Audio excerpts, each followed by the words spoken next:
Buenas, me presento, mi nombre es John González, yo voy a ser el capacitador de esta primera parte de lo que es impresión 3D. En esta primera parte vamos a ver todo lo que es los fundamentos de dónde surge la tecnología de impresión 3D propiamente y cuáles son sus primeros orígenes, que bueno, hoy en día ya podemos tenerlo un poco más doméstico y al alcance de la mano, ¿no? Cualquiera puede tenerlo en casa si así lo quisiera, pero tiene todo un fundamento y un surgimiento desde dónde nace y de dónde parte toda esta tecnología que hoy en día está un poco más a la vanguardia, sería. Pero bueno, ahí les comparto un poco pantalla para empezar con esta primera parte. ¿Sí? A ver. Bien, acá tenemos a Charles Hull, o Chuck Hull, como se lo conoce, ingeniero egresado de la Universidad de Colorado. eh, es el padre fundador o el primero que obtuvo la patente para lo que es la impresión 3D. Si bien es una tecnología distinta a lo que hoy en día está más difundido, eh, pero la persona este ingeniero en este caso, es el fundador de esta tecnología. ¿Sí?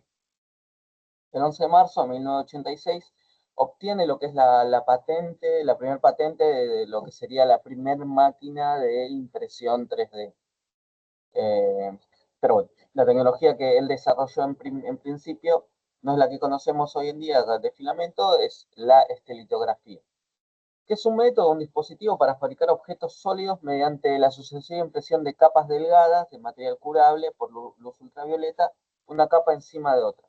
Esto quiere decir que el lugar donde la luz ultravioleta toca la superficie, el fotopolímero que se usa o la resina se polimeriza. Esto nos dice que cambia de estado líquido a estado sólido. Entonces, capa a capa, uno puede conformar una impresión 3D. Es esta la tecnología que patentó en principio la estilitografía, eh, que, bueno, esta persona empezó trabajando en una empresa llamada Ultraviolet Products, y uno de los productos que usaban era una resina curable con luz ultravioleta que se usaba para revestimientos, muebles, papel, entre otros. Y obviamente llegó a la conclusión más obvia de puedo imprimir con muchas capas de este material, puedo hacer piezas sólidas. Esta fue la idea básica con la que surge y empieza a trabajar y empieza en un pequeño laboratorio a hacer las experiencias que se venían haciendo. Error tras error, logró hacer la primera impresión 3D, que más o menos le tardó 45 minutos la primera pieza que pudo realizar, pero esa es la idea básica de dónde parte. De una resina curable con luz ultravioleta y empieza a eh, generarse todo esto de las primeras impresiones 3D. Luego de obtener la patente en 1986, funda lo que es 3D Systems, que es una de las empresas más difundidas y quien empieza a comercializar este tipo de equipos, este tipo de maquinaria, se diría, para las industrias principalmente, que fue el primer uso que se le pudo dar, sobre todo en lo que es prototipado rápido, ¿no? Y en 1987 se empieza a comercializar la primera impresora de estilitografía, o SLA-1, como es el nombre que se le dio, eh, y empieza todo lo que es el desarrollo dentro de esta nueva tecnología que se empezó a hacer. Como verán, estamos hablando de 1986, incluso antes de esa fecha ya se empezaba a hablar de lo que es no impresión 3D propiamente, sino como algo como una máquina autorreplicante, que fueron los primeros indicios, se empezó a dar en ese sentido. Ya en 1986 recién se empezó a patentar esto y se empezó a como hacer un poco más, de manera más industrial. Bueno, acá Chad Hull no solo inventa o patenta la primera impresora de estilotografía, la SLA-1, sino que también es el co-creador de la extensión que hoy usamos, que es la de STL, .stl, que es el que más usamos, que se usa para hacer los objetos 3D, para empezar a procesarlas y poder imprimir. ¿Sí? Va un poco más, un poco de la mano en ese sentido. Eh, la generación de este tipo de tecnologías, ¿no? Y además, bueno, su tipo de formato para imprimir es la STL, que es una de las que esta persona fue cofundadora de eso. Además de fundar 3D System, que bueno, más adelante vamos a ver cómo lo grande y desarrollado que se empieza a hacer con esta empresa. Bueno, fuera de eso, es una de las tecnologías que se empieza a hacer. Fuera de eso, eh, en 1989, ya después de haber hecho, eh, de haberse fundado acá 3D System con la SLA1 y demás, y ya la estilitografía como tecnología patentada, Karl Deckard es una de las personas que impulsa otro tipo de tecnología, la SLS, sintetización por láser selectiva, que va en línea un poco con lo que patentó Charles Hull, que es esto de, bueno, con un haz de luz sobre una superficie, yo solidifico la superficie y voy formando capa a capa una pieza sólida. Eso es lo que en principio fue la patente de Charles Hull. Acá Karl Deckard tomó esa idea, pero en lugar de usar eh, una resina o un polímero fotosensible, consiste en capas de polvo que se ponen en una cuba que se calienta un poco inferior a el punto de fusión, ligeramente inferior el punto de fusión de el polvo que se está usando, ya sea un material como puede ser aluminio o materiales metálicos, pero bueno, se lo llega a ese punto de casi fusión y seguido con un láser de dióxido de carbono se sintetiza los puntos seleccionados y después se le vuelve a poner una capa fina de polvo y nuevamente se va haciendo proceso a proceso cada capa y se obtiene la impresión 3D también.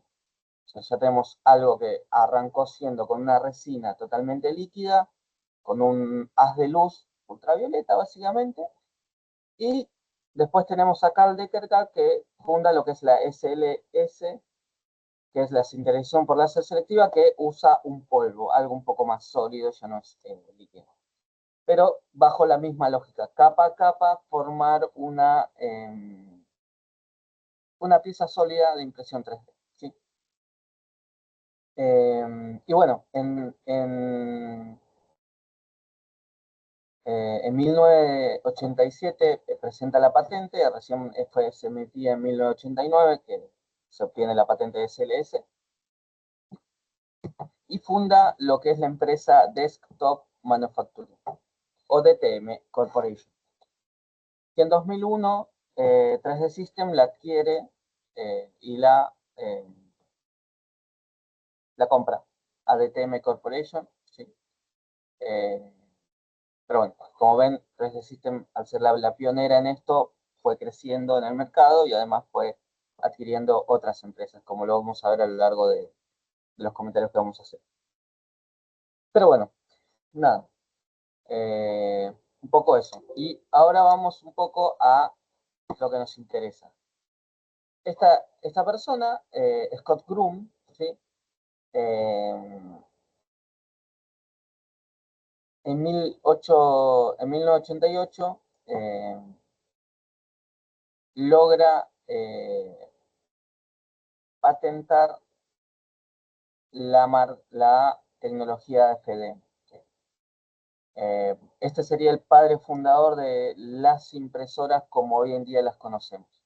Lo que vimos hasta ahora era la SLA y la SLS, que son tipos de impresión 3D, pero bajo una tecnología distinta a la que hoy conocemos.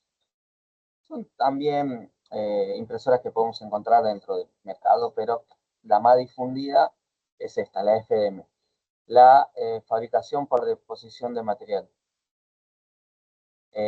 Bueno, esta persona en principio surge, la idea le surge queriendo fabricar un juguete, en este caso una rana, para su hija, quien en su cocina intentó mezclar cera de vela con un polietileno y se da cuenta que usando una pistolita de silicona se podía crear objetos sólidos.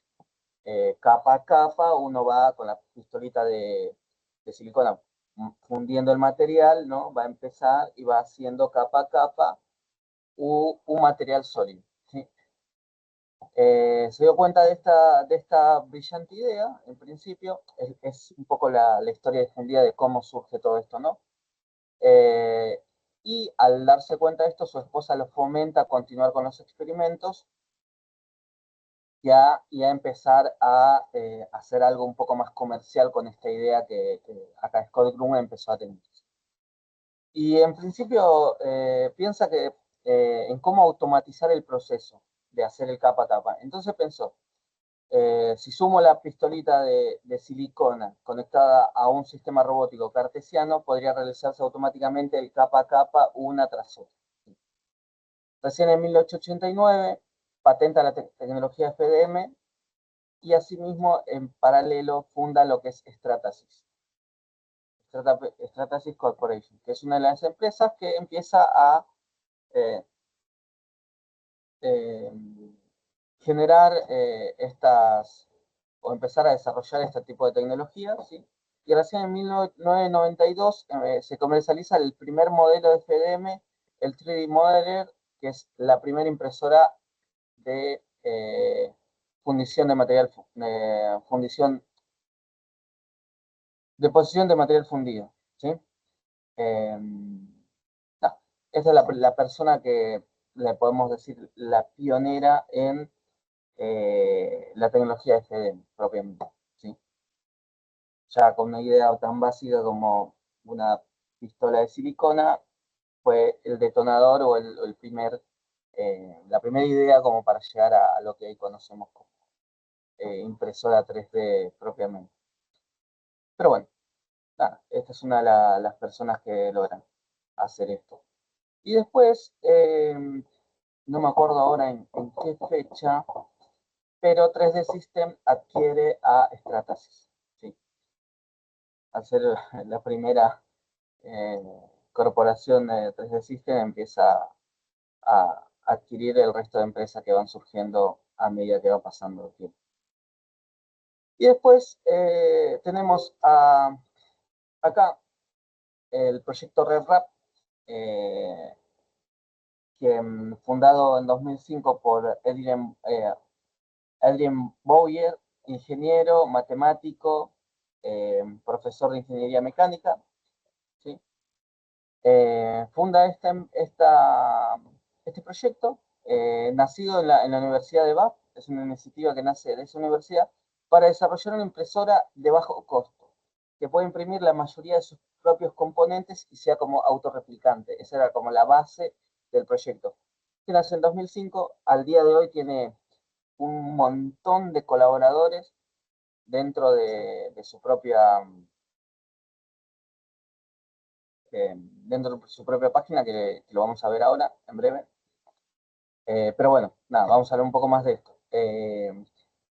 Recién en 2008, la primera impresora RepRap llamada Darwin logró imprimirse con éxito el 50% de sus piezas.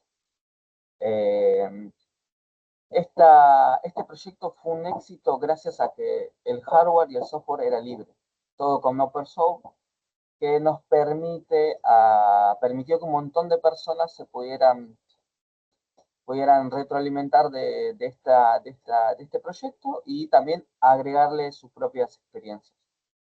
Y así, si uno pudiera hacer un árbol genealógico de las diferentes impresoras que hoy en día conocemos, todo partiría de la Darwin, la primera impresora. Que si ponemos RepRap, acá directamente tendríamos la página, acá tenemos a Adrien Bowyer explicando un poco, y esta sería la primera impresora, la famosa Darwin. Que si no me equivoco, si vamos a... ¿dónde está? Proyecto RepRap, acá tenemos el software, el hardware, tranquilamente uno puede ingresar y descargar cualquiera de estos elementos como para hacer su propia impresora, pero la que me interesa ver particularmente es la Darwin, que no la estaría encontrando.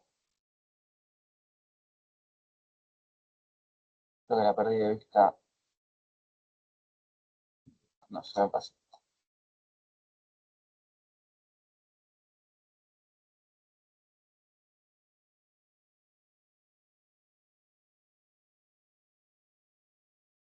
Eh, mm, mm, mm.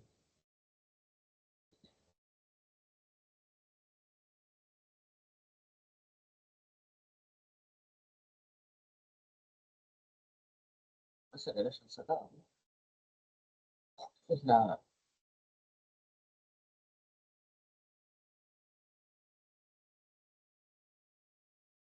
me coloca no verlo al principio porque siempre que abro la página está por acá, si no tendría que googlearla. Rally. Pero bueno.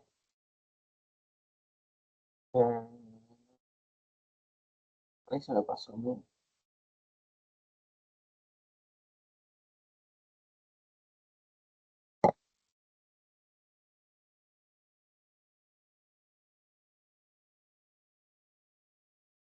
Acá. No sé por qué no lo llegué a ver. Darwin. Esta fue la primera impresora propia RepRap que se replicó. Ven que la idea de esto era tratar de difundir lo más que se pueda todo. Acá tenemos la guía del comprador, manuales de construcción, manuales de usuario Darwin, mejoras. Hay mucho de esto que sigue abierto y siguen trabajando sobre esto mismo.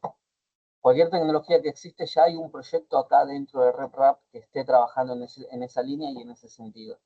Ya sea extrusoras para el reciclaje de filamento propiamente, eh, líneas de extrusión, extrusoras propiamente para funcionar con pellets, eh, y la parte de AMS para multicolor también, ya hay un proyecto trabajándose dentro de este espacio. Sepan que existe esto para poder acceder a todos estos conocimientos de acá. Y se podría decir que gracias a esta persona, Adrien Bowyer, hoy en día podemos tener esta tecnología más a mano, de manera más doméstica. Como toda tecnología, primeramente siempre es usada para la industria, ¿sí? Para resolver cuestiones industriales, que son las que más lo desarrollan. Pero bueno, gracias a este proyecto innovador y gracias a que esto open source, tanto el hardware como el software, se puede hoy en día hablar de impresora 3D propiamente. Y hablando un poco de eso, vamos a ver una última cuestión quizás.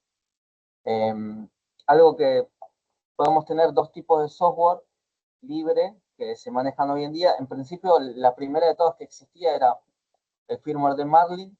Ustedes ponen Marlin en Google y les aparece directamente. Acá pueden descargar directamente el más nuevo, el más actual, pero siempre hay que ir a buscar, ir y buscar las que ya sean más estables, porque siempre las versiones más actuales tienen su fase beta y está todavía en prueba. Y si uno quisiera explorar un poco esto, tiene que ir a alguna versión un poco más estable dentro de todo. Y acá ves un poco para qué se puede usar. Más allá de eso, lo que nos permite tener esto es todos los documentos acá, los códigos G que se manejan acá. ¿Qué hace cada uno? En particular el que hoy en día el cambio de filamento, el M600, que se pone dentro de la misma línea de códigos para poder imprimir y hacer el cambio de filamento. Quizá me adelanto un poco, pero nada, sepan que acá está el software libre que se usa tanto en RepRap como en la mayoría, gran mayoría de impresoras. Si bien hay mucho software cerrado, como lo que es Bambu Lab, Prusa también trae su propio esquema de algunas cosas son bastante cerradas, pero dentro de todo con Marlin se puede desarrollar bastante bien y se puede cocinar una, un propio software con lo que uno requiere y necesite. Y asimismo, hoy en día avanzó bastante, mucho más y le está sacando bastante ventaja Clipper, que es otro tipo de software bajo la misma línea, repositorio tipo open source, para impresoras 3D. ¿Sí? No sé si acá podemos llegar a ver la documentación, protocolo, tenemos toda la documentación necesaria. No, yo quisiera ver los códigos G. Mm,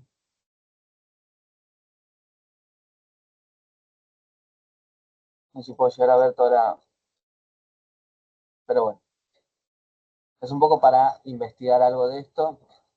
Son los dos firmware que están a la vanguardia, que son de los que básicamente se desarrolla la gran mayoría de desarrolladores, lo usan para esto, para impresión 3D. Muchas, muchos, muchas empresas agarran estos software libres y les van haciendo desarrollo encima del mismo y terminan haciendo su propia eh, software con estas líneas. Eh, a veces muy cerradas, otras pueden ser más abiertas y se puede llegar a modificar la mayoría de cosas, pero sepan que están esos dos. Un poco como para ver qué es esto de open source y qué son los, los software que se usan para esto mismo, ¿no? Nada, gracias a esta persona, hoy en día creció a pasos agigantados. Imagínense que arrancamos en 1987 con todo este tipo de tecnologías. Estamos hablando de casi 30, 40 años más o menos, más o menos. Y recién en 2005, 2008 empezó el boom y estamos hablando de casi 19 años, casi 20 años, que empezó a desarrollarse recién esto y hoy en día está súper a la vanguardia y lo podemos ver más a mano. ¿Sí? Pero nada, un poco esta persona. Y vamos a hablar de las diferentes tecnologías que podemos encontrar. ¿Sí? Hay varias en sí mismas que podemos usar como referencia y cuáles fueron las primeras usadas para esta misma cuestión. ¿Sí? Acá tenemos la primera, que fue la SLA, la estilitografía, muy difundida. Ven que es un poco lo que tenemos ahí en la imagen, el cómo se imprime con este tipo de tecnologías, que tenemos la resina o el polímero líquido ahí con unas de luz ultravioleta, vamos haciendo capa a capa. Ahí tenemos los soportes y va saliendo la pieza. ¿Sí? Ventajas. El acabado superficial, muy buen acabado superficial, al punto que no parece que fuera impreso en 3D. ¿Sí? Se pueden usar soportes solubles al agua, que eso le da una gran ventaja de no tener, mejorar inclusive el acabado superficial en los puntos de contacto. Buena velocidad de impresión 3D, realmente incluso se puede aumentar mucho más. Esta estereotografía es la primera de todas y hay un montón de variantes atrás de todo esto, eh, que aumentan mucho más la velocidad de impresión.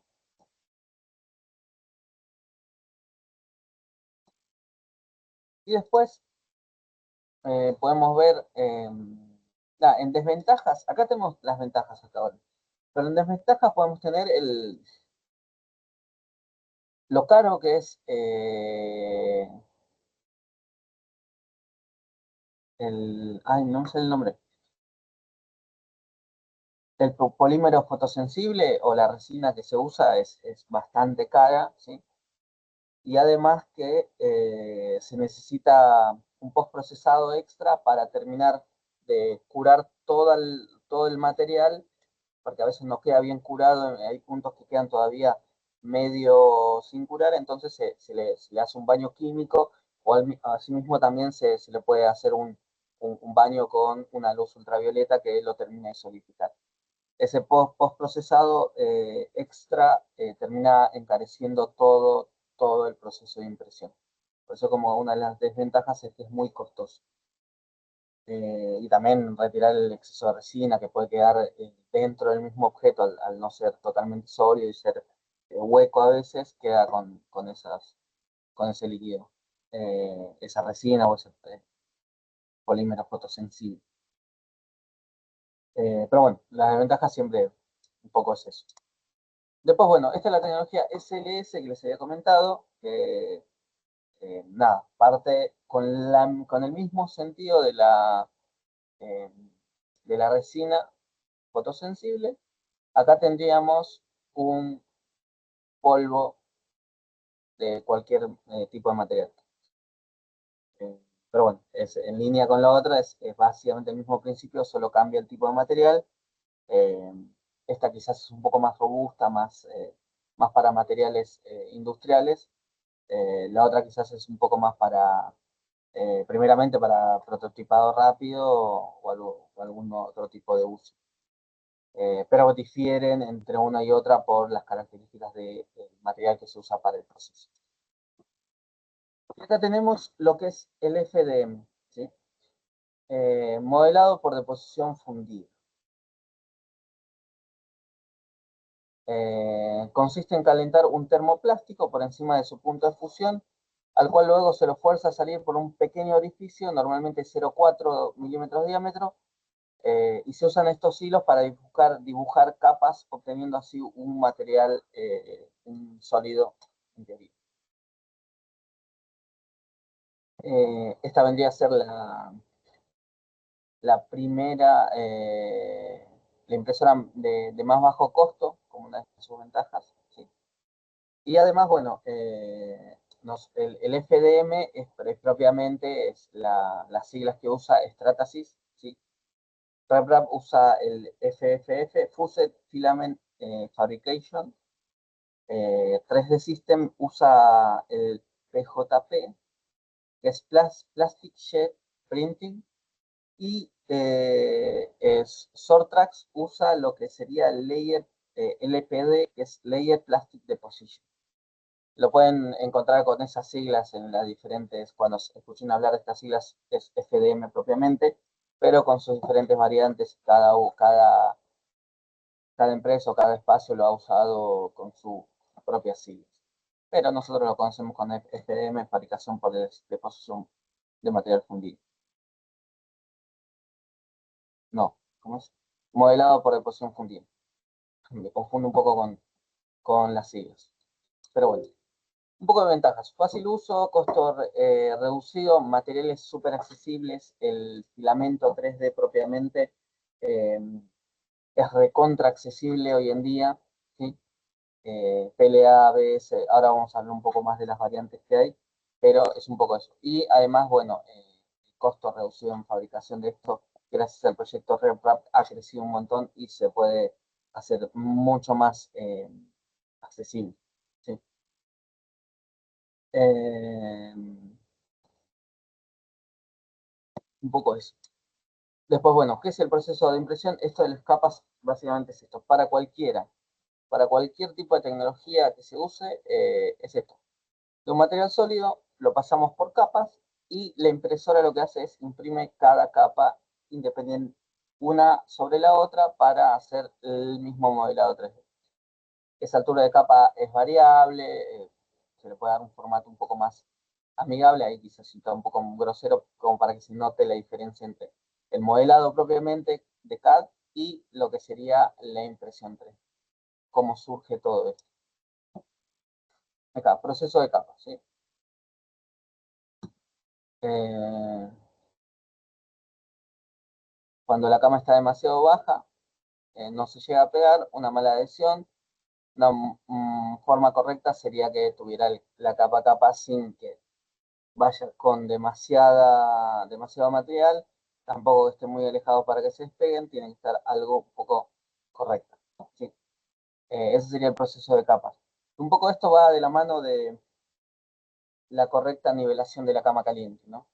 Para la primera adhesión y después sucesivamente el resto va eh, en correlación a esa misma. Y pues bueno, la impresión 3D hoy en día ha acaparado un montón de espacios, desde plástico, la cerámica, el metal, incluso materiales biodegradables. Eh, las casas, hoy en día se puede llegar a imprimir casas con esta propia tecnología. Ámbitos donde más se utiliza, el más usado siempre es el prototipado rápido. Después, bueno, medicina, arte, educación, manufactura, automotriz, aeronáutica, arquitectónica, y sigue avanzando sobre muchos otros espacios. Nosotros hoy lo vamos a ver como educación, básicamente, algo como para introducirnos dentro de este tipo de tecnología y este tipo de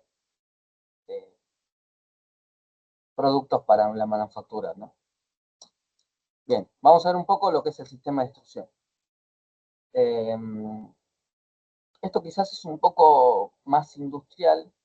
De acá partiría un poco lo que es el filamento. Se hace de esta manera, con un tornillo sin fin, con pellets a través de una tolva, con tres espacios calentadores que vemos ahí, y se empieza a forzar todo el equipo para hacer el rollo de filamento.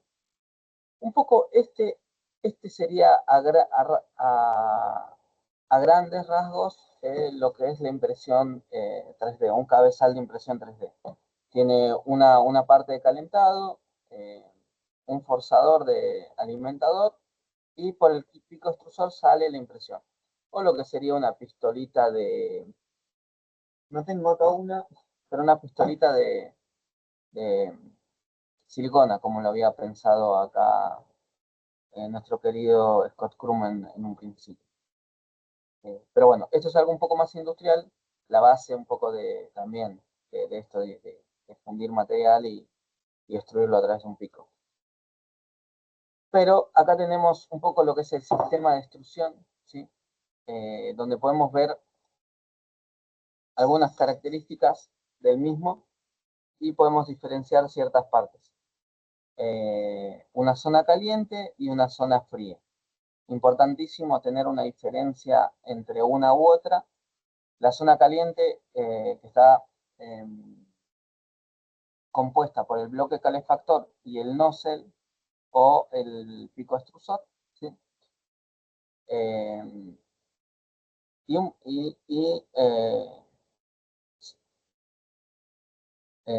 a esta zona caliente compuesta por estos dos elementos se la conoce como hot end. Cuando escuchen hablar de hot end están hablando de este elemento en particular. Y después tenemos la zona fría, donde tenemos un disipador, un conducto que nos trae el filamento y que después pasa a la zona caliente.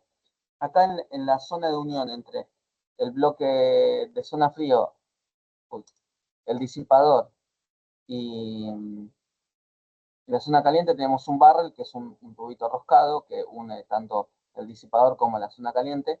Importantísimo tener estas temperaturas diferenciadas entre una zona y otra, porque si de repente acá, al salir de la zona fría, se empieza a poner el filamento un poco más endeble de lo normal, se puede taponear y es la principal causa para que se nos tape el pico extrusor, ¿sí? Realmente acá es donde se tapa, y además que, bueno, es una de las partes cruciales donde si el filamento viene con suciedad del ambiente o algo, es donde más mantenimiento hay que hacer. Pero bueno, tengan en cuenta, el disipador, la zona fría, zona caliente, tener diferenciados temperaturas ahí es fundamental para el correcto funcionamiento de una impresora. Y después podemos hablar del sistema de alimentación o sistema de extrusión. Podemos hablar un poco el sistema de alimentación que podemos tener, ¿sí? Puede ser directo o puede ser tipo Bowden. el sistema directo tendríamos el alimentador en esta parte propiamente, acá arriba, ¿sí? Y en el sistema Bowden tendríamos el alimentador por fuera de ese hot end o ese sistema de instrucción, ¿sí? ¿Qué implica esto? Básicamente nos sacaría masa en movimiento a la hora de imprimir, ¿sí? Em,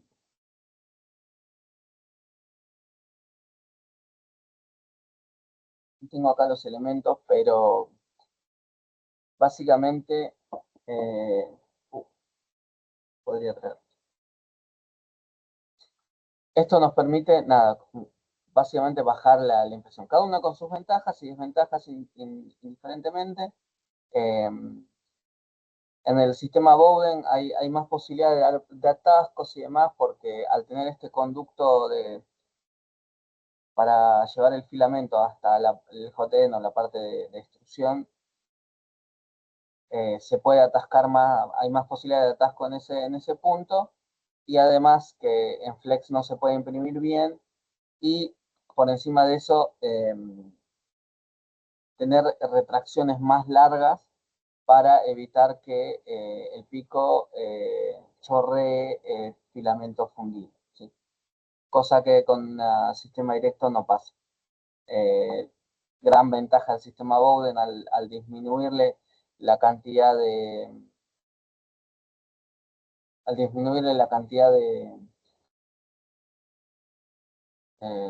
de masa en movimiento, básicamente, nos permite aumentar la velocidad de impresión, ¿sí? O las aceleraciones propiamente. Pero nada, en una u otra es más recomendable un sistema Bowden, ¿sí? Si se quiere optimizar un poco más en los tiempos, pero si se quiere ir a una calidad un poco mayor, quizás el sistema de extrusión directa es recomendable. Hoy en día todos optan por un sistema Bowden, es mucho más barato, más eficiente. Eh, en low cost, en impresoras de low cost van a encontrar más sistemas Bowden.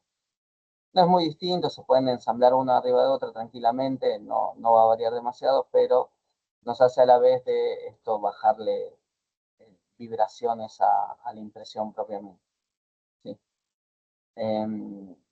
Uno dirá tipo, no es algo que se pueda, que es insignificante o quizás, pero un motor NEMA tiene un peso significativo. Eso sí. NEMA 17, que es el que se usa generalmente por la tracción y la fuerza que hace, tiene un peso significativo para esta cuestión. Pero bueno, tengan en cuenta que dentro del mercado están estos dos sistemas por ahora, ¿sí? Eh, que se pueden encontrar ahí. Este es el sistema alimentario, básicamente. Ven, como verán, el motor es pesadito. Hoy en día, al reducirse, en principio se usaban filamentos de 0,3, no, de 3 milímetros. Ahora se usan 1,75, que es el estándar. Al reducirse el diámetro de- del filamento, eh, se, se redujo mucho más esta pieza de extrusión, que antes era dos ruedas dentadas, ahora solamente puedes tener una y una un poco más de guía, con un forzador que es en este caso lo que tenemos a través de ah, este resorte que tenemos acá. eh, y el motor simplemente podemos tener ya el sistema alimentador más reducido, sin tanta robustez y demás. En principio era un poco más grande, más robusto por el hecho de que teníamos un filamento de un diámetro mayor. Ahora, al ser 1,75 el estándar, no nos trae muchos problemas y se simplifica mucho más. Pero bueno, este es el sistema alimentador, es súper pesado, va súper pesado a los estándares de impresión que uno quiere llegar, obviamente, ¿no? Eh, Uno de al retirarlo, se reduce ya más, como verán que está acá. Pero bueno, después, bueno, para el sistema de calibración podemos usar fines de carrera, sensores inductivos, sensores capacitivos, cada uno es, tiene sus ventajas y también su costo, ¿no? La principal ventaja generalmente es el costo, el cual se puede llegar a usar. que en este caso la calibración de Holden por fin de carrera, que es este pequeño elemento que vemos acá, que acá no sé si van a ver el mouse, está en esta parte, ¿sí? Que el pico extrusor tocar la cama caliente directamente, cierra el circuito y te da el punto para la calibración. Después tenemos el sensor inductivo, que como ven mide esta distancia y lo hace de esta manera. Tiene que estar exactamente con un dispositivo al lado, a diferencia que puede estar directamente ahí. Sensor capacitivo, en la misma línea con esto, mide una distancia y es la que sensa y nos da la vez de calibración, ¿sí? Son esas tres variantes las que podemos encontrar, cada uno con su ventaja, cada uno con su eh, costo también, pero es lo que podemos encontrar hoy. Hoy en día esto quizás es un poco más, estas dos últimas quizás son un poco más para calibración automática y esta última es más para calibración manual. Hoy en día realmente lo que más vamos a encontrar en el mercado es en low cost, obviamente todavía lo que es fin de carrera. eh, y lo que es para calibración automática vamos a encontrar más lo que son los inductivos capacitivos. Eso va un poco más de la mano del desarrollo del software o el firmware que se esté manejando dentro de la impresora, que es lo que nos va a permitir o que sea de una manera o que sea de otra.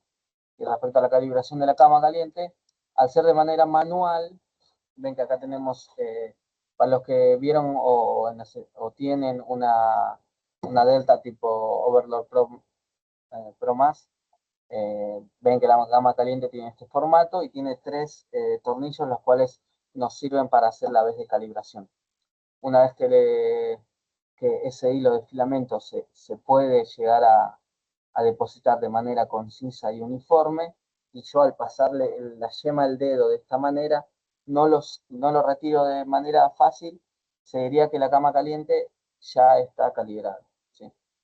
Eh, Caso contrario, con una automática es distinto. Pero, eh, a- porque hablamos esto de la calibración de la cama caliente, es lo fundamental, más allá de conocer que la cama caliente puede tener el formato que uno quiera, cuadrado, rectangular, y es lo que me determina el área de impresión. eh, Uno tiene que tener esto como primera medida a la hora de mandar a imprimir. Tiene que estar calibrado correctamente, ¿sí? Eh, pero bueno, un poco esto de la cama caliente. Y ahora vamos a pasar a los tipos de impresora 3D que podemos encontrar dentro del mercado, ¿sí? Que tenemos las tipo Delta, las tipo Cartesiana y las tipo Core X. Vamos a pasar a lo que es las tipo Delta.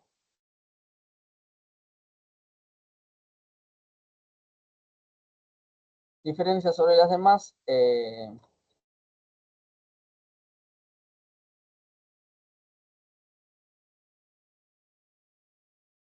tres brazos conectados en tres carriles verticales, rapidez de velocidad de impresión, altura de impresión grande, movimientos continuos y suaves. Además de que muchos de las Delta tienen lo que es el sistema Bowden. Bueno, la Delta está basada en una cinemática paralela. El movimiento resulta de combinación a lo largo de tres ejes paralelos, de la combinación de movimientos de estos tres ejes. Y vamos a ver acá, ¿ven? Tenemos tres ejes paralelos y el movimiento que hace este cabezal surge del movimiento de estos tres. Hace un cálculo algorítmico para lograr hacer ese movimiento. Las ventajas es que los tres motores los tendríamos tanto en la parte superior como en la parte inferior, lo cual reduce significativamente el movimiento en masa, de, la masa en movimiento, ¿sí? Permitiéndonos tener velocidades más grandes de impresión. Por eso es que es más rápida, o sea, tiene movimientos continuos y velocidad de impresión más rápida, ¿sí? Eh, Además de que la altura de impresión es mucho mayor a cualquiera de la cartesiana y la Core X. ¿Sí? Eh, una desventaja, necesita un poder de cómputo mayor para hacer ese cálculo logarítmico, que no es una gran desventaja realmente. Con un Arduino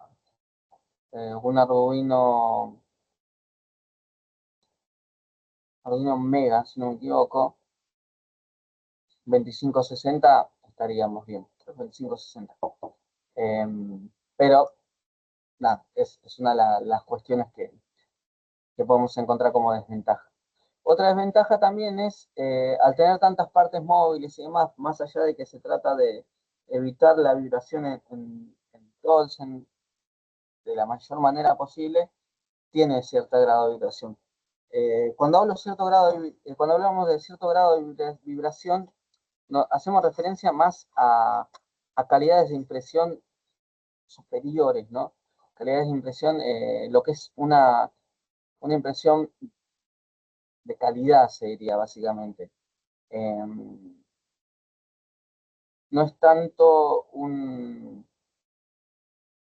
Depende para qué imprimamos la pieza. Si es una pieza que no está sometida a esfuerzos o si no requiere gran precisión, no nos va a interesar demasiado. Y tampoco es que esas vibraciones se transmiten y nos hacen una impresión malísima. La calidad es óptima, es buena, pero se podría mejorar, ¿sí? Por eso es que está bien, puedes imprimir piezas muy altas, pero la vibración en la parte baja y en la parte superior va a ser la misma. Esa es la ventaja que tiene la Delta. Es que al tener impresiones altas, las vibraciones se transmiten por igual en todo el cuerpo de impresión que se pueda tener, ¿sí? Sería una de las desventajas dentro de todo que se tiene. Obviamente, hablando de calidades de impresión óptima superiores a lo que uno pediría y solicitaría. Pero dentro de todo es óptimo y nos permite imprimir en altura sin ningún problema y teniendo la misma calidad de impresión en todo el recorrido del cuerpo que es lo que podemos tener. Y después tenemos las cartesianas. Ejes cartesianas ortogonales, X y Z, mecánicas y cinemáticas simples, velocidades de impresión más lentas hasta ahí nomás, porque se empezó a mejorar últimamente, y altura de impresión limitada. A comparación con la Delta, ¿no?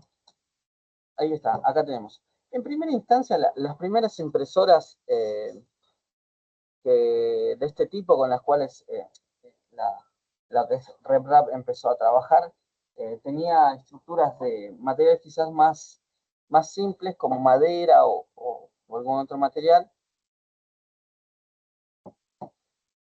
que esto no permitía que fuera sólido o sin vibraciones. Siempre tenía una holgura en cierto modo. Eh, y después se empezó a trabajar con aluminio, materiales un poco más sólidos que te permitían más fidelidad, menos holgura, menos vibraciones y demás. Las cartesianas son buenas, ¿sí? Son un lindo elemento, muy fiel, muy low cost, muy accesible, pero tiene un problema.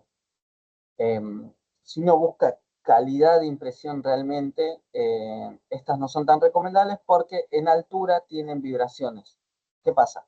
Toda esa masa, al estar en la parte superior de ese arco que podemos tener ahí, eh, empieza a vibrar en este sentido. Más allá de la robustez, demás, hay un mínimo de vibraciones que se transmiten a la pieza. A piezas chicas, a baja altura, la impresión va a ser de muy buena calidad, pero a medida que vamos subiendo, va a empezar a transmitirse un poco de esa vibración. No es algo súper grosero que diga, che, esto no sirve, pero si uno quiere inmiscuirse realmente en impresiones de precisión, eh, hay que tener en cuenta todos estos detalles, ¿sí? En este caso, el soporte de la bobina ahí arriba le añade 1 kilo, básicamente una bobina trae 1 kilo de masa, lo cual se transmite ahí. Es un mal diseño, pero obviamente la impresión sigue siendo buena, sigue siendo óptima. No puedes ir a grandes velocidades porque va a empezar a vibrar más de lo que tiene que vibrar. Por eso es como que la velocidad es reducida, en comparación con una delta, además. Igual estamos hablando hoy en día con los tipos de guía, los tipos de- de reducciones de vibraciones y demás que se puede tener. eh, Estamos hablando de calidades de impresión arriba de los 200 milímetros por segundo, que es bastante. Hoy en día algo que está muy por arriba y que es vanguardia, lo que son las Bambu Lab, estamos hablando de 500 milímetros por segundo de impresión por segundo, ¿no? Eh, y para arriba, es, como máximo encima. Ya hablamos casi de 600 la próxima que se viene, pero son tiempos de impresión y ruido mínimo. Pero bueno, nada. Este tipo de impresiones son las que, este tipo de impresoras son las que, bueno, son low cost, se pueden encontrar, pero hay que tener en cuenta. Hay varias clasificaciones que se le pueden dar a las cartesianas, según su movimiento. Podemos tener que el cabezal se mueva en XY y la cama, que el cabezal se mueva sería en X y Z, y la cama solamente se mueva en el eje Y. Y podemos tener que el cabezal solamente se mueva en el eje Z, en el eje X, y que la cama se mueva en Y y Z, en este caso. Y después podemos tener algunas que quizás son un poco más robustas y más sólidas, que el cabezal se mueva en X e y la cama se mueva en Z, como las que fueron las Guido en su momento, ¿sí? Que tienen la forma de cubo, que le da la particularidad de tener todo el, eh, toda una atmósfera controlada y cerrada, al ser un cubo, una caja, ¿no? Y después podemos tener las que el cabezal solamente se mueve en eje Z y la cama se mueve en eje Y. Esto es muy parecido a la relación de las fresadoras, ¿sí? Y después hay algunas que son las menos difundidas, que podemos tener movimiento del cabezal en X, Y, Z y la cama fija, que son las menos.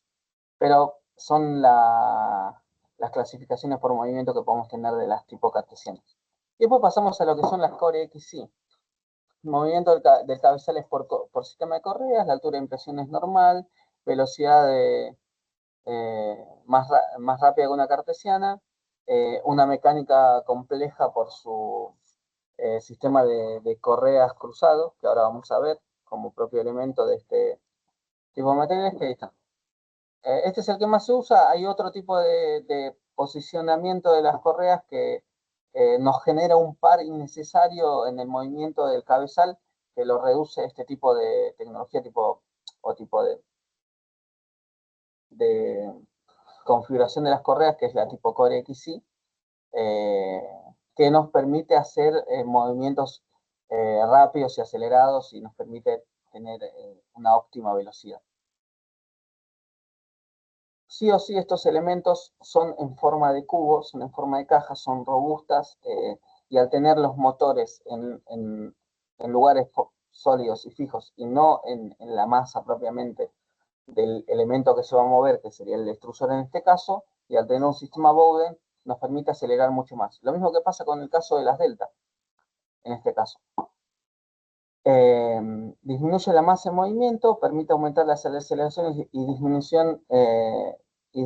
disminuir las vibraciones, que es algo muy requerido a la hora de querer tener impresiones más óptimas todavía y de mayor fidelidad de calidad.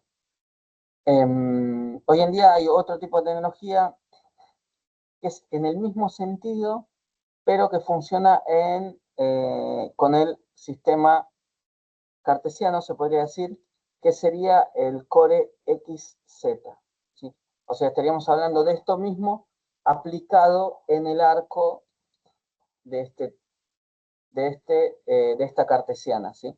Tendríamos movimientos en X y en Z con un sistema de correas exactamente igual como lo hace acá la Core XY, pero Core XZ, ¿sí? Nos permite también velocidades mucho más altas, más rápidas, y al tener también los motores fijos en la base sería, nos permite mayores velocidades. Que bueno, es una de las ventajas que podemos tener acá dentro de las cartesianas en lo posible. ¿Sí? Nada, es un poco de lo que podemos hablar de los tipos de impresoras Core X y que podemos, diferentes tipos de impresoras que podemos encontrar. Delta, cartesiana, Core X. Después están las tipos polares, que son que la base gira y el cabezal se mueve en el eje Z y X y esto gira, básicamente. Lo que permite en una relación de movimientos circulares, permite hacer la impresión. Pero son las menos difundidas, son las que no vamos a hablar demasiado. Hasta ahora presentamos las que son más difundidas y son las que más se trabajan dentro del mercado comercial, por lo menos. Después vamos a ver un poco de los componentes internos de una impresora 3D, un poco de reconocimiento de partes para saber qué componentes podemos encontrar y cuáles son las más importantes dentro de todo. Dentro de una impresora 3D conviven componentes mecánicos como componentes electrónicos, cada uno con su característica, con su función fundamental. En componentes mecánicos podemos encontrar aguja de rodamiento, varilla roscada, guía lineal, lucillo, marco y los motores paso a paso y los drivers. Y en electrónicos podemos encontrar sensor de temperatura, la placa madre propiamente, sensor inductivo, capacitivo, fines de carrera, fuente de alimentación, lo que un poco vemos acá, ¿sí? Bueno, los componentes mecánicos, vemos acá un poco también. El marco propiamente, la varilla roscada, las guías lineales, el lucillo, las poleas, el alimentador, el fusor y las correas, un poco de elementos mecánicos, como para ir haciendo reconocimiento. Y componentes electrónicos internos, placa de control, fuente de alimentación, fin de carrera, resistencia calefactora, sensor de temperatura, extrusor, cama, drivers de motores paso a paso, interfaz de usuario, LCD, encoder, SD, buzzer, cama caliente, motores paso a paso, ventiladores, extrusor placa, sensores inductivos y sensores capacitivos. Un poco todos esos elementos componen a los sistemas, el sistema electrónico que maneja todo lo que es la impresión 3D. Algo que podemos rescatar un poco sería quizá la placa madre, que podemos tener las MKS propiamente, que integran ya todos los drivers y todos los controladores necesarios para la impresión 3D. Y después tenemos las Arduinos Mega, más un shell de impresión 3D, más los drivers de motores paso a paso, pueden ser los Pololu tranquilamente, sumado, bueno, externamente sí o sí necesitas la interfaz de usuario, el SD encoder, SD y el buzzer que se puede usar. Hay uno dedicado propiamente para esto, pero también se pueden usar cualquier otro en ese sentido. Lo importante de todo esto es la placa de control. Es la base de todo esto, que se puede optar por unos que trae ya todo incluido como un MKS y sus variantes, o hacer algo un poco más low cost, Arduino Mega, o ir por algunas que hoy en día están superando a las Arduino Mega, no me acuerdo el nombre, la CPS era, no me acuerdo bien, pero están superando a los Arduinos en cuanto a cantidad de pines de entradas y de salidas, y el procesamiento y demás. Pero uno puede optar por una u otra según los costos y demás. Esto principalmente pensando en el sentido de, hoy en día existen impresoras como las Guido, las Obrero Pro Más, que están dentro de las instituciones de escuelas técnicas, que fueron descontinuadas descontinuadas por los fabricantes que las hicieron en su momento y que al tener ya toda la estructura y todas las correas y todos los motores y la placa morir o la placa ya no poder actualizarse, o tener muerte súbita de placa, uno poder tener la posibilidad de hacer ese intercambio entre una u otra, ¿sí? Eso, eso sería lo valioso de todo esto, ¿no? De tener conocimiento de esto, ya sabemos que el hardware lo podemos encontrar como Clipper, Marlin, podemos usar la placa de control que podemos acceder, MKS, Arduino, SP, creo que es el nombre, o alguna placa de control, descargar a través de RedRap, a través de un elemento que se puede usar para esto mismo, para tratar de ver la, eh, qué elemento puedo usar para reemplazar el mismo, así eh, intentar revivir esa impresora, ya sea una Widows, ya sea una Delta o la que sea. La cosa es nada, tener este conocimiento como para intentar o inmiscuirse y meterse en este mundo de impresión 3D que no solamente es comprar una impresora y empezar a imprimir, descargar archivos de algún repositorio que tengamos de STL dentro de Internet, sino también ver que estos elementos son trabajables y hacer open source la mayoría de elementos que maneja, poder hacer prácticas sobre esto y desarrollos. Un poco es eso. Y acá, bueno, esto es algo que está bueno para ver. Es un poco un esquema, lo voy a dejar un tiempito acá para que lo puedan ver. Es un esquema de los componentes eléctricos, un poco un esquema de bloques de conexionados, ¿sí? Acá tendríamos lo que es la placa de control, el menú de control o la interfaz de usuario, la botonera y el LCD o el encoder y el LCD. Y ahí, asimismo, ahí también tendríamos LCD, ¿no? Y después tendríamos lo que es la placa de control, eh, donde van conectados los motores paso a paso de cada eje X, Y, Z, ¿sí? Los finales de carrera de cada uno de esos motores paso a paso, el extrusor, donde tendríamos el motor paso a paso, el bloque calentador, el calentador, el termistor, y después tendríamos la cama caliente con el termistor y también la parte que hace calentador de la cama caliente. Y bueno, el final de carrera propiamente del extrusor, que estaría faltando por acá, pero se entiende un poco que este sería el conexionado básico de la impresora 3D, ¿sí?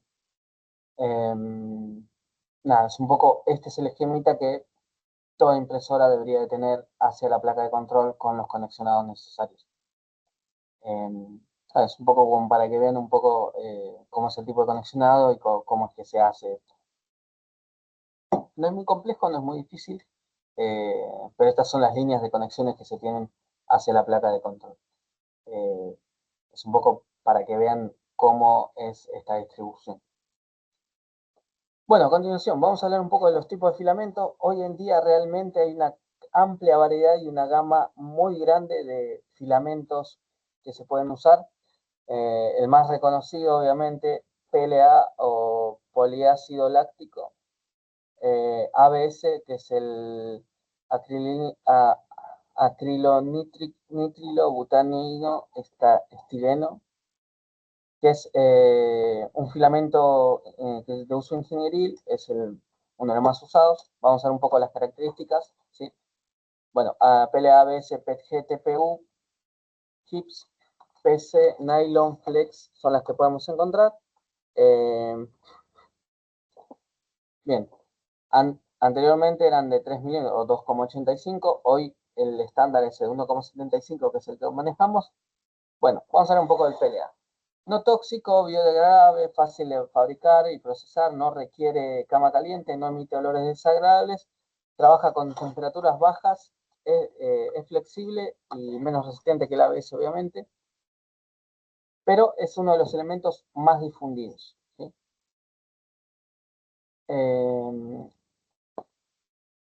Bien, hablamos un poco del ABS, buena resistencia mecánica, resistencia de impacto, buena robustez, durabilidad, temperatura de fusor alta comparada con el PLA. acabado suave comparado con el PLA, propenso a contraerse antes y después de la impresión, el famoso warping.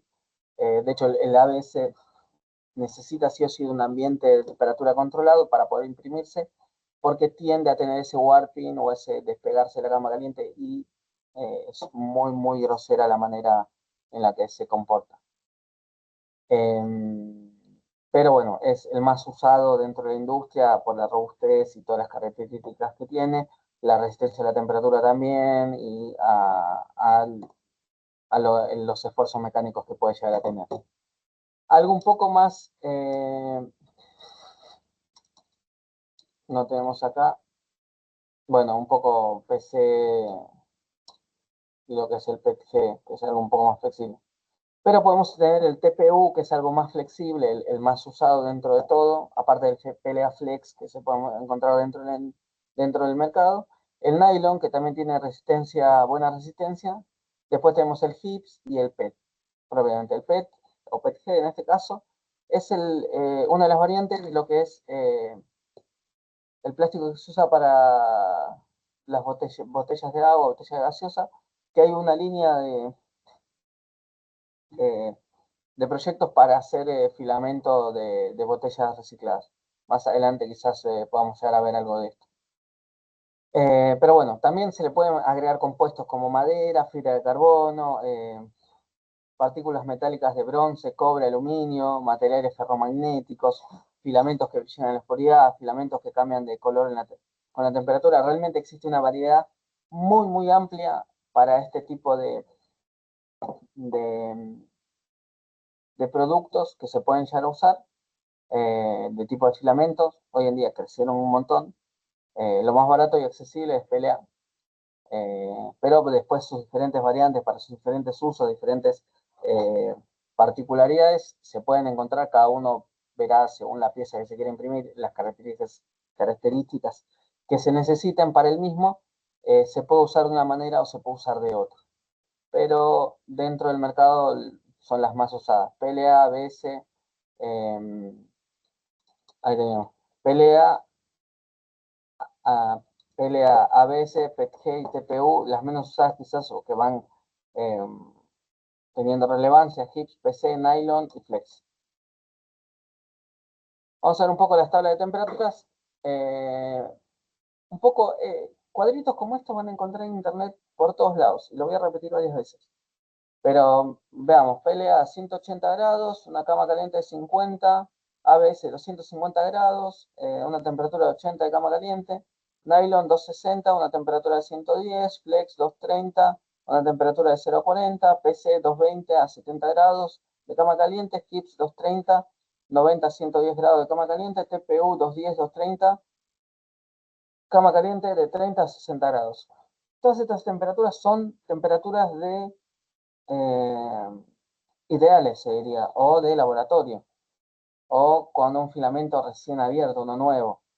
Ya cuando el filamento se abre, se usa, ya pierde ese sellado al vacío, automáticamente empieza a tener humedad, empieza a tener suciedad del ambiente, y esto hace que estas temperaturas varíen en función del tiempo, en función de la humedad que tenga y demás.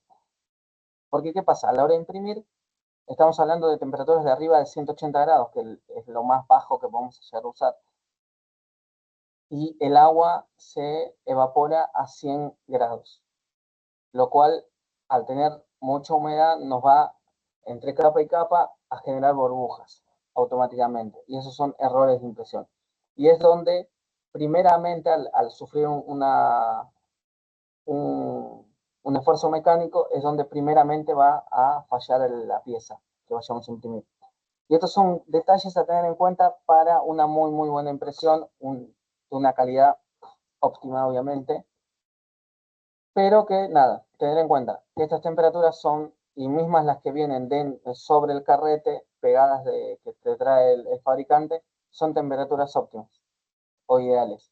Cosas que eh, una vez abierta el producto o guardado un buen tiempo sin el guardado óptimo, en lugar seco, fresco, y con estos geles para la humedad, no me acuerdo el nombre, eh,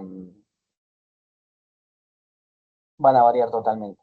Uno tiene que saber que si el filamento que yo uso ya tiene un tiempo de estar al aire libre y demás, hay que empezar a, antes de mandar a imprimir, configurar bien el tema de la temperatura que va a usar para la impresión propiamente, porque puede llegar a fallar por cualquier cuestión, ya sea warping, ya sea eh, una mala fundición, un taponeo del extrusor, eh,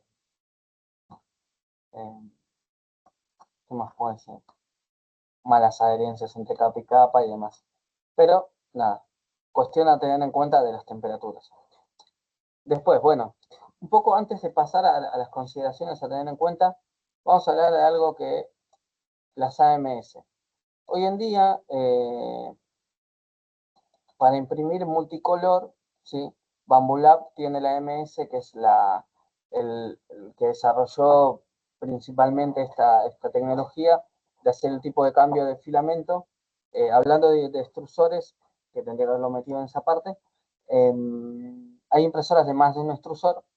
Esto no es recomendable. Al agregarle más de un extrusor, le estás agregando masa al movimiento del cabezal que podrías tener. Para evitar eso, más de un impresor, más de una extrusora para imprimir en varios colores, Bambular desarrolló esta tecnología, la AMS, que lo que hace es, te carga automáticamente, dependiendo del color que uno necesite, para hacer la impresión a color. Hoy en día, en RepRap propiamente, hay un proyecto para Clipper, básicamente, para hacer una MS que pueda ser compatible con cualquier impresora. Considero que este desarrollo va a estar prontamente ya disponible como para que se pueda usar. De hecho, creo que 3D Ender ya sacó su propia línea, está basada en Clipper para añadir esto a sus impresoras.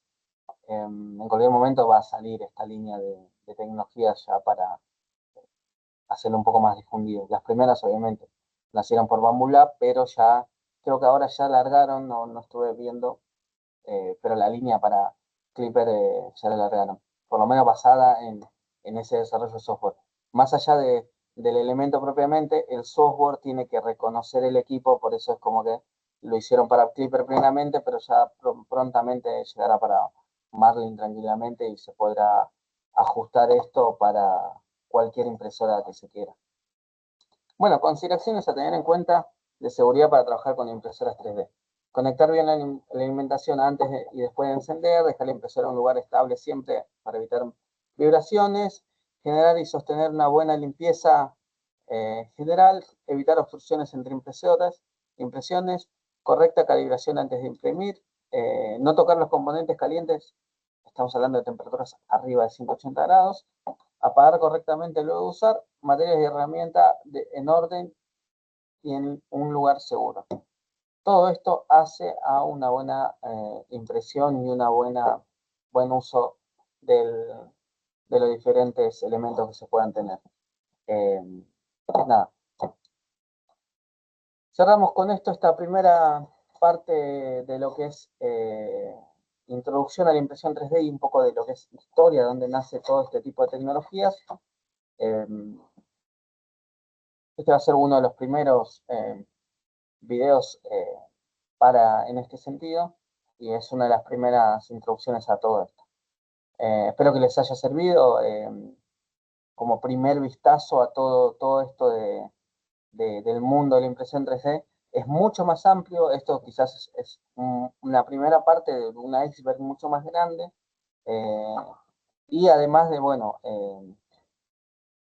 de que dentro de Internet hay foros, hay un montón de más información sobre todo esto y al ser como vimos, lenguaje abierto, open source, tanto el hardware como el software, es mucho más amplio de lo que podemos llegar a ver en este pequeño encuentro que tuvimos acá, eh, de impresión 3D. Nada, me despido con esto. Nos estaremos viendo en otros videos, otras prácticas que vamos a tener, pero espero que les haya sido de utilidad este primer encuentro. Y cualquier duda, consulta que tengan, no duden en escribir. Nos estamos viendo la próxima.